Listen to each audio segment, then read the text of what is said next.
ಸ್ನೇಹಿತರೆ, welcome back to my channel. ನಾನು ಚೈತ್ರ. ಈಗ ಇದ್ದೀನಿ ಕಿಚನಲ್ಲಿ. ಆ್ಯಕ್ಚುಲಿ ತಿಂಡಿ ಮಾಡೋಣ ಅಂತ ಬಂದೆ. ಈಗ ಟೈಮ್ 11 ಗಂಟೆ ಆಗ್ತಾ ಇದೆ. ಆಮೇಲೆ ನೆನಪಾಯಿತು, ದೋಸೆಗೆ 2 ದಿನದಿಂದ ಹಾಕಬೇಕು ಅಂತ ಅಂದ್ಕೊಳ್ತಾನೆ ಇದ್ದೀನಿ. ಸರಿ, ಇವಾಗ ಹಾಕೋಣ ಆಮೇಲೆ ಹಾಕೋಣ ಅಂದ್ಕೊಂಡು ಮರ್ತೇ ಬಿಡ್ತಾ ಇದ್ದೀನಿ. ಅದಕ್ಕೆ ಮೊದಲು ಅದನ್ನು ಹಾಕ್ಕೊಳ್ಳೋಣ, ಆಮೇಲೆ ಬೇಕಿದ್ರೆ ತಿಂಡಿ ಮಾಡೋಣ ಅಂತ ಅಂದ್ಕೊಂಡು ಈಗ ಶುರು ಮಾಡ್ತಾ ಇದ್ದೀನಿ. ನೆನ್ನೆ ಜಾಗ್ರಿ ಪೌಡರ್ ಯೂಸ್ ಮಾಡಿದೆ. ಸರಿಯಾಗಿ ಅಮ್ಕಿ ಪ್ರೆಸ್ ಮಾಡಿರಲಿಲ್ಲ, ಲಾಕ್ ಮಾಡಿರಲಿಲ್ಲ. ಇರುವೆ ಮುತ್ಬಿಟ್ಟಿದೆ. ಇಲ್ಲ ಅಂದರೆ ಏನು ಇರುವೆ ಆಗೋದಿಲ್ಲ. ಸೊ ಆ ಇರುವೆ ಎಲ್ಲ ಹೋಗಲಿ ಅಂದ್ಬಿಟ್ಟು ಅದನ್ನು ಓಪನ್ ಮಾಡಿ ಇಟ್ಟಿದ್ದೆ. ಆಮೇಲೆ ಈಗ ದೋಸೆಗೆ ಹಾಕೋಣ ಅಂತ ಬಂದೆ.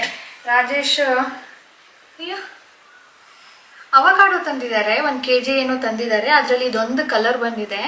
ಒಳಗಡೆ ಬೀಜ ಇರುತ್ತಲ್ವ, ಲೂಸ್ ಆಗಿಬಿಟ್ಟು ಅಲ್ಲಾಡ್ತಾ ಇದೆ, ಶಬ್ದ ಬರ್ತಾ ಇದೆ. ಯೂಶ್ವಲಿ ಈ ಥರ ಆಗಲ್ಲ.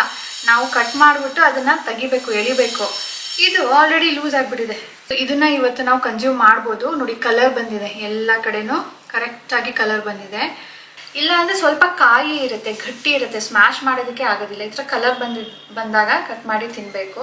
ಸೊ ಇದನ್ನು ಸಂಜೆಗೆ ಅಥವಾ ನಾಳೆಗೆ ಸಾನುಗೆ ನಾನು ಇದು ಫ್ರಿಜ್ಜಲ್ಲಿ ಇಟ್ಟರು ಇರುತ್ತೆ. ಇವತ್ತು ಒಂದು ದಿನ ಏನು ತೊಂದರೆ ಇಲ್ಲ. ನಾಳೆ ಸ್ನ್ಯಾಕ್ ಬಾಕ್ಸ್ಗೆ ಕೊಡ್ಬೋದು ಅಂತ ಹೇಳಿಬಿಟ್ಟು. ಇದು ಸ್ವಲ್ಪ ಗಾಳಿಗೆ ಅಂದರೆ ಕಟ್ ಮಾಡಿ ಇಟ್ಟಾಗ ಆಕ್ಸಿಡೈಸ್ಡ್ ಆಗುತ್ತೆ, ಸ್ವಲ್ಪ ಬ್ಲ್ಯಾಕ್ ಟರ್ನ್ ಆಗುತ್ತೆ. ಆ ಥರ ಆಗಬಾರ್ದು ಅಂದರೆ ಒಂದು ಚೂರು ಲೆಮನ್ ಜ್ಯೂಸನ್ನು ಹಾಕಬೇಕಂತೆ. ಲೆಮನ್ ಹಿಂಡ್ಬಿಟ್ಟು ಮಿಕ್ಸ್ ಮಾಡಿದಾಗ ಅಷ್ಟು ಬೇಗ ಆಕ್ಸಿಡೈಸ್ಡ್ ಆಗೋದಿಲ್ವಂತೆ. ಸೊ ಇದನ್ನು ನಾಳೆಗೆ ಸ್ನ್ಯಾಕ್ಸ್ ಬಾಕ್ಸ್ಗೆ ಕೊಡ್ಬೋದು. ಮತ್ತು ಇಲ್ಲಿ ನೋಡಿ ಎಷ್ಟೊಂದು ಮಾವಿನ ಹಣ್ಣು ತೊಗೊಂಡು ಬಂದಿದ್ದಾರೆ ಅಂದ್ಬಿಟ್ಟು. ಇವಾಗ ಲಾಸ್ಟ್ ವೀಕೇನೋ ತೊಗೊಂಡು ಬಂದಿದ್ರ ರಾಜೇಶ. ಅದು ತುಂಬಾ ಸ್ವೀಟ್ ಆಗಿತ್ತು, ಗ್ರೀನಲ್ಲಿತ್ತು. ಅದು ಚೆನ್ನಾಗಿರುತ್ತೋ ಇಲ್ವೋ ಅಂದ್ಕೊಂಡು ಬರೀ 4 ತಂದಿದ್ರು. ಎಷ್ಟು ಟೇಸ್ಟಿಯಾಗಿತ್ತು ಅಂತೀರಾ.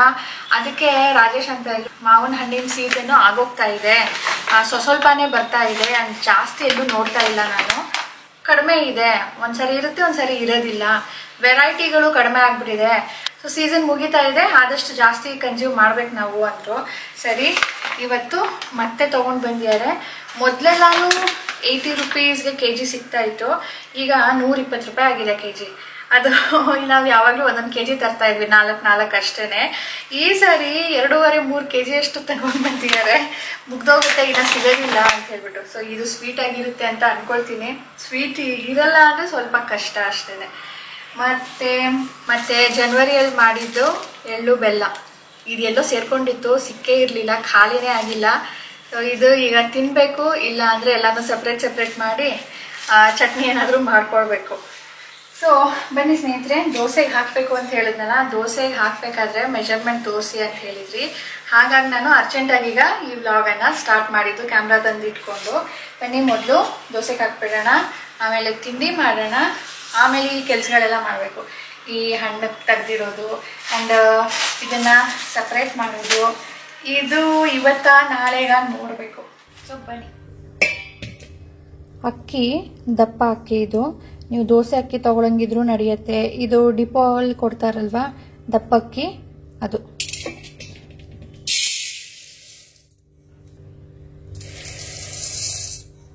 ಎರಡು ಮತ್ತೆ ಒಂದು ಚೂರು, ಒಂದು 1/4 ಪಾವು. ಇದು ಅರ್ಧ ಪಾವಷ್ಟು ಉದ್ದಿನ ಬೇಳೆ, ಅಂದರೆ ಉದ್ದಿನ ಕಾಳು ತೊಗೊಂಡಿದ್ದೀನಿ, ಬಿಳಿ ಉದ್ದಿನ ಕಾಳು. ಅದಕ್ಕೆ ಒಂದಿಷ್ಟು ಕಡಲೆ ಬೇಳೆ, ಅದಕ್ಕೆ ಒಂದು ಚೂರು ಹೆಸರು ಬೇಳೆ, ಒಂದು ಚೂರು ಮೆಂತೆ. ಸೊ ಎಲ್ಲ ಸೇರಿ ಒಂದು ಅರ್ಧ ಪಾವಷ್ಟು ಆಗಿದೆ ಅಂತ ಅಂದ್ಕೊಳ್ಳಿ. ಸ್ವಲ್ಪನೇ ಹಾಕಿರೋದು, ಇಷ್ಟೇ ನಾನು ಹಾಕೋದು ಮೆಜರ್ಮೆಂಟ್ಗೆ. ಇದರ ಜೊತೆ ಅರ್ಧ ಪಾವಷ್ಟು ಅವಲಕ್ಕಿ. ಇದನ್ನು ನಾನು ಸಪ್ರೇಟಾಗಿ ತೊಳೆದು ನೆನೆಸ್ತೀನಿ. ಇದಕ್ಕೆ ನಾನು ಇಷ್ಟೇ ಹಾಕೋದು, ಇನ್ನು ಅನ್ನ ಏನೂ ಹಾಕೋದಿಲ್ಲ. ಇದನ್ನೀಗ ನೆನೆಸ್ಬಿಟ್ಟು ಸಂಜೆ ಒಂದು 5 ಗಂಟೆ ಅಷ್ಟೊತ್ತಿಗೆ ರುಬ್ಬಬೇಕು. ಈಗ ಸಂಜೆ 5 ಗಂಟೆ ಆಗಿದೆ. ಇವಾಗ ನಾನು ರುಬ್ತಾ ಇದ್ದೀನಿ. ಇದಕ್ಕಿಂತ ಮುಂಚೆ ಬೇಕಿದ್ರು ನೀವು ರುಬ್ಬೋದು, ಯಾಕಂದರೆ 4 ಅವರ್ ನೆನೆದ್ರೆ ಸಾಕು. ಬೇಗ ನೆನೆಸ್ಬಿಟ್ಟು ಬೇಗ ಕೂಡ ರುಬ್ಬೋದು. ಚಳಿ ಅಲ್ವಾ, ತುಂಬ ಹುಳಿ ಬಂದ್ಬಿಡತ್ತೆ ಅಂತ ಏನೂ ಆಗೋದಿಲ್ಲ. ಆದಷ್ಟು ಗಟ್ಟಿನೇ ರುಬ್ಬಿದ್ರೆ ಒಳ್ಳೆಯದು. ತುಂಬ ಗಟ್ಟಿನೂ ಅಲ್ಲ ಆ್ಯಂಡ್ ತೆಳ್ಳನೂ ಅಲ್ಲ. ಆ್ಯಂಡ್ ತುಂಬ ತರ್ತರಿ ಇರಬಾರ್ದು. ಇಡ್ಲಿಗೆ ಮಾತ್ರನೇ ತರ್ತರಿ, ಇದಕ್ಕೆ ಚೆನ್ನಾಗಿ ನುಣ್ಣಗೇನೆ ರುಬ್ಕೊಳ್ಬೇಕು. ಅವಲಕ್ಕಿನ ಈಗ ಲಾಸ್ಟಲ್ಲಿ ರುಬ್ಕೊಳ್ತಾ ಇದ್ದೀನಿ. ಅವಲಕ್ಕಿ ಕೆಲವೊಬ್ಬರು ರುಬ್ಬೋ ಟೈಮಲ್ಲಿ ನೆನೆಸಿಡ್ತಾರೆ. ಅದು ಸರಿಯಾಗಿ ನೆನೆಲಿಲ್ಲ ಅಂದರೆ ಚೆನ್ನಾಗಿ ನುಣ್ಣಗಾಗೋದಿಲ್ಲ. ನುಣ್ಣಗಾಗಲಿಲ್ಲ ಅಂದರೆ ಅದು ದಪ್ಪ ದಪ್ಪನೇ ಹಾಗೇ ಇರುತ್ತೆ. ನಾವು ದೋಸೆ ಮಾಡಬೇಕಾದ್ರೂ ಒಂದೊಂದು ಸಾರಿ ಹಾಗೆ ಸಿಗುತ್ತೆ. ಅದಕ್ಕೆ ನಾನು ಅಕ್ಕಿ ನೆನೆಸ್ದಾಗ್ಲೇ ಜೊತೆಗೇ ತೊಳೆದಿಟ್ಬಿಡ್ತೀನಿ. ಕುಡಿಯೋ ನೀರನ್ನು ಹಾಕಿ ಇಟ್ಬಿಟ್ಟಾಗ ಡೈರೆಕ್ಟ್ ನಾವು ತೊಗೊಂಡು ರುಬ್ಬಿಬಿಡ್ಬೋದು. ಸೊ ನೋಡಿ ಆಯಿತು. ಇದು ನಾನು 2 ದಿನಕ್ಕಾಗೋವಷ್ಟು ಜಾಸ್ತಿ ಹಾಕಿರೋದು. ನಮಗೆ 2 ಪಾವ್ದೇನು ಬೇಕಾಗೋದಿಲ್ಲ. ಈಗ ನಾನು ಇದನ್ನು ಸಪ್ರೇಟ್ ಮಾಡ್ಕೊಳ್ತೀನಿ. ಚೆನ್ನಾಗಿ ಮಿಕ್ಸ್ ಮಾಡಿಬಿಟ್ಟು ನಾವು ನಮ್ಮ ಕೈನ ಹೀಟಲ್ಲಿ ಕೂಡ ಅದು ಹುಳಿ ಬರೋದಕ್ಕೆ ಸಹಾಯ ಮಾಡುತ್ತೆ. ಅದಕ್ಕೆ ಒಂದು 2-3 ನಿಮಿಷ ಆದ್ರೂ ಚೆನ್ನಾಗಿ ಮಿಕ್ಸ್ ಮಾಡಬೇಕು. ಮಿಕ್ಸ್ ಮಾಡಿದ್ಮೇಲೆ ನಾನು ಅರ್ಧ ಮಾಡ್ಕೊಳ್ತೀನಿ. ಅರ್ಧನ ಫ್ರಿಜ್ಜಲ್ಲಿ ಇಡ್ತೀನಿ, ಅರ್ಧನ ನಾಳೆಗೆ ಅಂದ್ಬಿಟ್ಟು ಇಡ್ತೀನಿ. ನೋಡಿ 2 ಪಾನ್ ಮಾಡ್ಕೊಂಡಿದ್ದೀನಿ. ಇವತ್ತು ಕ್ವಾಂಟಿಟಿ ನೋಡಿ ಎಷ್ಟಿದೆ ಅಂದ್ಬಿಟ್ಟು. ಸೊ ನಾಳೆ ಉಬ್ಬಿ ಹುಳಿ ಬಂದು ಎಷ್ಟಾಗಿರುತ್ತೆ ಅಂತ ನೋಡೋರಂತೆ. ಸಂಜೆ ಸ್ನ್ಯಾಕ್ಗೆ ಇವತ್ತು ಅವಕಾಡೋನ ಕೊಡ್ತಾ ಇದ್ದೀನಿ. ಅಂದರೆ ಎಲ್ಲರೂ ನಾವು ತಿಂದರೆ ಒಳ್ಳೆಯದು. ಇದು ಬಯೋಟಿನ್ ರಿಚ್ ಫುಡ್ ಆಗಿರೋದ್ರಿಂದ ನಮ್ಮ ಹೇರ್ಗೂ ಕೂಡ ಒಳ್ಳೆಯದು. ಸೊ ಒಂದು ತೆಗೆದ್ಬಿಟ್ಟು ನಾವು 3 ಜನನೂ ತಿಂತೀವಿ. ಸ್ಕೂಲ್ಗೆ ಹಾಕೋ ಹಾಗಿದ್ರೆ ಒಂದು ಫುಲ್ ಸಾನಿಗೆ ಹಾಕಬೇಕಾಗುತ್ತೆ. ಅದಕ್ಕಂದ್ರೆ ಸ್ವಲ್ಪನೇ ಬರುತ್ತೆ, ಪಲ್ಪ್ ಕಡಿಮೆ ಇರುತ್ತೆ, ಬೀಜಾನೇ ದಪ್ಪ ಇರುತ್ತೆ. ಸೊ ಸ್ಕ್ರ್ಯಾಪ್ ಮಾಡ್ಕೊಂಡಿದ್ದೀನಿ ನೋಡಿ, ಅಲ್ಲಿ ಹಿಂದೆ ಇದೆ ಅಲ್ವಾ ಸಿಪ್ಪೆ ಅದರಿಂದ ಎಲ್ಲ ತೆಗೆದುಕೊಂಡು ನಾನು ಚೆನ್ನಾಗಿ ಸ್ಮ್ಯಾಶ್ ಮಾಡಿದ್ದೀನಿ. ರಾಜೇಶ್ಗೆ ಸಪ್ರೇಟಾಗಿ ನಾನು ಅಲ್ಲಿ ತೆಗೆದಿಟ್ಟಿದ್ದೀನಿ. ನನಗೆ ಮತ್ತು ಸಾನುಗೆ ಮಾತ್ರನೇ ಸ್ವಲ್ಪ ಸೀನ ಆ್ಯಡ್ ಮಾಡ್ಕೊಳ್ತಾ ಇದ್ದೀನಿ. ಅದು ಸ್ವಲ್ಪ ಒಗ್ರಿರುತ್ತೆ ಅದಕ್ಕೆ. ಸೊ ಇದಕ್ಕೆ ನಾವು dry fruit, dry nuts, seeds ಎಲ್ಲನೂ ಹಾಕ್ಕೊಳ್ಬೋದು. ಒಂಥರ ಕ್ರಂಚಿಯಾಗಿ ಚೆನ್ನಾಗಿರುತ್ತೆ. ಇದು ಪಂಪ್ಕಿನ್ ಸೀಡ್, ಸೆಸಮೆ ಸೀಡ್, ಇದು ಕಟ್ ಮಾಡ್ಕೊಂಡಿರೋ ಅಂಥ ನಟ್ಸ್. ಇದರಲ್ಲಿ ಬಾದಾಮಿ ಇದೆ, ಖರ್ಜೂರ ಇದೆ, ಪಿಸ್ತಾ, ಗೋಡಂಬಿ. ನೀವು ಸ್ವೀಟ್ನೆಸ್ ಕಡಿಮೆ ಮಾಡಿಕೊಂಡು ಅಂದರೆ ಜಾಗರಿನ ಹಾಕದೆ ಬರೀ ಖರ್ಜೂರದ ಕಟ್ ಮಾಡಿ ಹಾಕ್ಕೊಳ್ಬೋದು. ಮತ್ತು ಗ್ರೇಪ್ಸ್ ಇರುತ್ತಲ್ವ ಒಣಗಿರೋದು, ಅದನ್ನು ಕೂಡ ಹಾಕ್ಕೊಳ್ಬೋದು. ಸೊ ಇದನ್ನೆಲ್ಲ ಮಿಕ್ಸ್ ಮಾಡಿ ತಿಂದರೆ ಇದು ಚೆನ್ನಾಗಿರುತ್ತೆ. ಟೇಸ್ಟ್ ವೈಸು ಚೆನ್ನಾಗಿರುತ್ತೆ ಆ್ಯಂಡ್ ಹೆಲ್ತ್ಗೂ ಕೂಡ ತುಂಬಾ ಒಳ್ಳೆಯದು. ಆ್ಯಂಡ್ ರಾಜೇಶ್ಗೆ ನಾನು ಸಪ್ರೇಟಾಗಿ ಹಿಂದೆ ಹಾಕಿ ಇಡ್ತಾ ಇದ್ದೀನಿ. ಸಾನುಗೆ ನಾನು ಇದರ ಸಿಪ್ಪೆ ಬರುತ್ತಲ್ವ, ಅದು ನೋಡಿ ಬಟ್ಲು ಥರ ಇದೆ, ಅದರಲ್ಲಿ ತಿನ್ನೋದಕ್ಕೆ ಇಷ್ಟ. ಅದಕ್ಕೆ ಅವಳಿಗೆ ಅದರಲ್ಲೇ ಕೊಡ್ತಾ ಇದ್ದೀನಿ. ಗುಡ್ ಮಾರ್ನಿಂಗ್ ಸ್ನೇಹಿತರೆ. ನೋಡಿ ಎಷ್ಟು ಚೆನ್ನಾಗಿ ಬಂದಿದೆ ಅಂದ್ಬಿಟ್ಟು. ಎಷ್ಟು ಅರ್ಧಕ್ಕಿಂತ ಕಡಿಮೆ ಇತ್ತು, ಈಗ ಆಲ್ಮೋಸ್ಟ್ ಮುಕ್ಕಾಲು ಭಾಗ ಬಂದಿದೆ. ಸೊ ನಾವು ಪ್ರಾಪರಾಗಿ ಟೈಮಿಂಗ್ಸ್ನ ಫಾಲೋ ಮಾಡಿದಾಗ ಆ್ಯಂಡ್ ಮೆಜರ್ಮೆಂಟು ಸ್ವಲ್ಪ ಹೆಚ್ಚು ಕಡಿಮೆ ಆದರೂ ನಡೆಯುತ್ತೆ. ಬಟ್ ಈ ಚಳಿಗಾಲದಲ್ಲಿ ಸ್ವಲ್ಪ ಟೈಮಿಂಗ್ಸ್ನ ಫಾಲೋ ಮಾಡಿದಾಗ ಚೆನ್ನಾಗಿ ಹುಳಿ ಬಂದಿರುತ್ತೆ. ಇದನ್ನು ಕೂಡ ನಿಮ್ಮ ಜೊತೆ ಶೇರ್ ಮಾಡೋಣ ಅಂಥೇಳಿ ನಾನು ಇವತ್ತು ಕೂಡ ಈ ವ್ಲಾಗನ್ನು ಕಂಟಿನ್ಯೂ ಮಾಡ್ತಾ ಇದ್ದೀನಿ. ಇದು ಕಡಲೆಕಾಯಿ ಚಟ್ನಿಗೆ ನಾನು ತೆಗೆದುಕೊಂಡಿರೋದು. ಕಡಲೆಕಾಯಿ ನೆನ್ನೆ ಹೇಳಿದೆ ನೋಡಿ, ಸಂಕ್ರಾಂತಿ ಹಬ್ಬದ್ದು ಮಿಕ್ಕೋಗಿತ್ತು ಅಂದ್ಬಿಟ್ಟು ಅದನ್ನು ಸಪ್ರೇಟ್ ಮಾಡಿದ್ದೆ. ಸೊ ಅದೇ ತೊಗೊಂಡಿದ್ದೀನಿ, ಹುರ್ಕೊಂಡಿರೋದೆ ಅದು. ನಾನು ಇವತ್ತೇನು ಹುರ್ತಿಲ್ಲ. ಉಪ್ಪು, ಕಾಯಿ ತುರಿ ನೀವು ಅರ್ಧ ಹಾಕೊಂಡ್ರು ನಡೆಯುತ್ತೆ, ಇಲ್ಲ ಸ್ವಲ್ಪ ಜಾಸ್ತಿ ಹಾಕೊಂಡ್ರು ನಡೆಯುತ್ತೆ, ಅಥವಾ ಕಡಿಮೆ ಹಾಕೊಂಡ್ರು ನಡೆಯುತ್ತೆ. ಸೊ ಮೆಣಸಿನ್ಕಾಯಿ ಮತ್ತು ಕರಿಬೇವನ್ನು ನಾನು ಹುರ್ಕೊಂಡಿದ್ದೀನಿ. ಅದ್ರ ಜೊತೆ ಒಂದು 2 ಕೆಂಪು ಮೆಣಸಿನ್ಕಾಯಿ ಹಾಕಿದ್ದೀನಿ, ಕಲರ್ ಕೊಡುತ್ತೆ. ಅದ್ರ ಜೊತೆ ಸ್ವಲ್ಪ ಹುಣಸೆಹಣ್ಣು ಮತ್ತು 2 ಎಸಳು ಬೆಳ್ಳುಳ್ಳಿ ಹಾಕ್ಕೊಳ್ಬೇಕು. ನಾನಿಲ್ಲಿ ಹಾಕೋದನ್ನು ಮರ್ತಿದ್ದೀನಿ.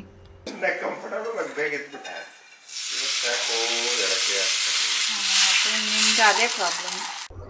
ಸಾನುಗೆ ಚಿಕ್ಕದಾಗಿ ಸೆಟ್ ದೋಸೆನ ಮಾಡಿ ಕೊಡ್ತಾ ಇದ್ದೀನಿ. ಇದು ಯಾಕೆ ಅಂತ ನಾನು ಸುಮಾರು ಸರಿ ತಿಳಿಸಿದ್ದೀನಿ. ಮತ್ತು ಈ ತವಾ ಕಾಸ್ಟ್ ಐರನ್ದು, ಇದು ಏನೋ ಗೊತ್ತಿಲ್ಲ ಸ್ನೇಹಿತರೆ, ಈವನ್ ಆಗಿ ಹೀಟ್ ಸ್ಪ್ರೆಡ್ ಆಗುತ್ತೆ ಅಂತಾರೆ. ಬಟ್ ಇದು ಮಧ್ಯ ಮಾತ್ರನೇ ಹೀಟ್ ಇರುತ್ತೆ, ಎಡ್ಜಸ್ಗಳಿಗೆ ಬರೋದೇ ಇಲ್ಲ. ಅದಕ್ಕೆ ಮಧ್ಯ ಬಿಟ್ಬಿಟ್ಟು ನಾನು ಬಾಕಿ ಕಡೆ ಎಲ್ಲ ಹಾಕಿರ್ತೀನಿ, ದಪ್ಪ ಉರಿ ಮಾಡಿರ್ತೀನಿ.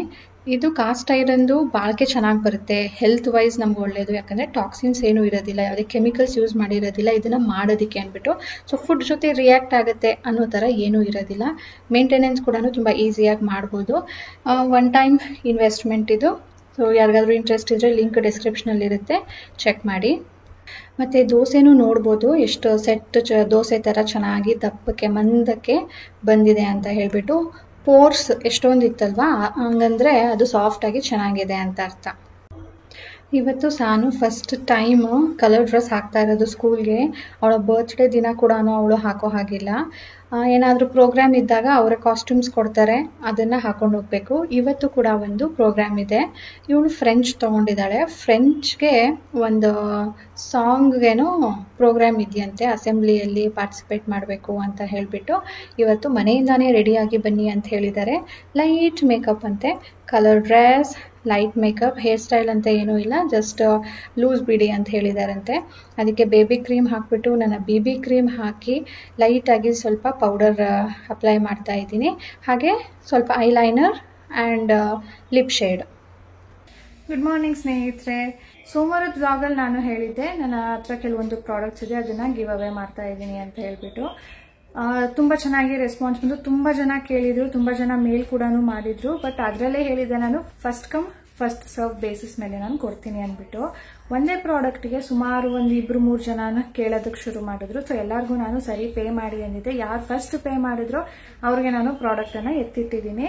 ಆ ರೀತಿಯಲ್ಲಿ ನಾನು ಇರೋ ಪ್ರಾಡಕ್ಟ್ಸ್ ಎಲ್ಲನೂ ಕೂಡ ಖಾಲಿಯಾಗಿದೆ. ಬಟ್ ಇದುವರೆಗೂ, ಇವತ್ತು ಗುರುವಾರ, ಇದುವರೆಗೂ ಕೂಡ ನನಗೆ ಮೇಲ್ ಬರ್ತಾ ಇದೆ. ನೆನ್ನೆ ಒಂದು ಪೇಮೆಂಟ್ ಕೂಡ ರಿಸೀವ್ ಆಯಿತು. ಬಟ್ ನಾನು ಮಂಡೇನೇ ಎಲ್ಲನೂ ಕ್ಲಿಯರ್ ಮಾಡಿಬಿಟ್ಟೆ.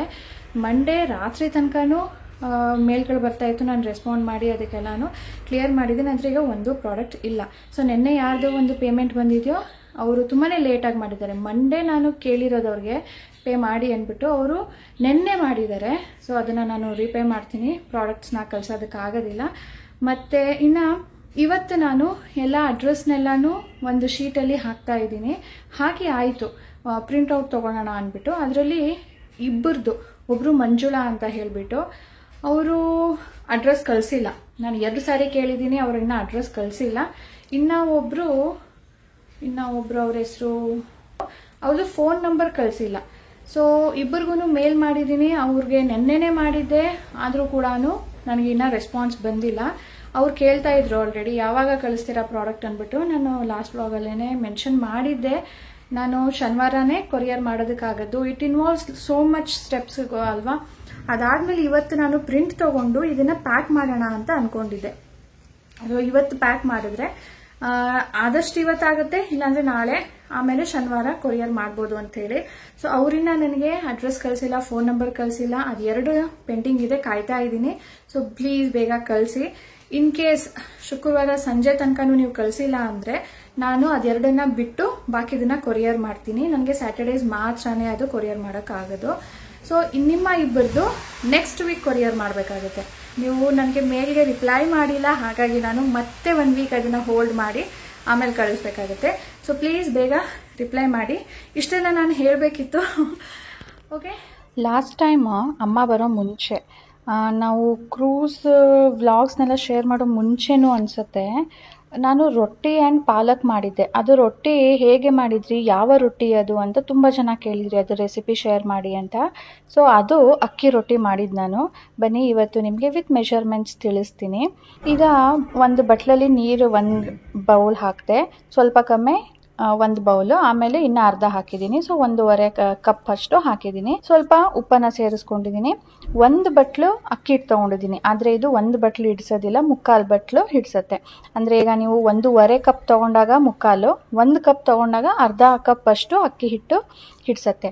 ನೀರು ಕುದಿ ಬಂದ ಮೇಲೆ ಸಣ್ಣ ಉರಿ ಮಾಡಿಕೊಂಡು ಹಸಿಟ್ಟು ಸೇರಿಸ್ಬಿಟ್ಟು ಮಿಕ್ಸ್ ಮಾಡ್ತಾ ಇರಬೇಕು. ಆಗ ಅದು ಗಟ್ಟಿ ಆಗತ್ತೆ.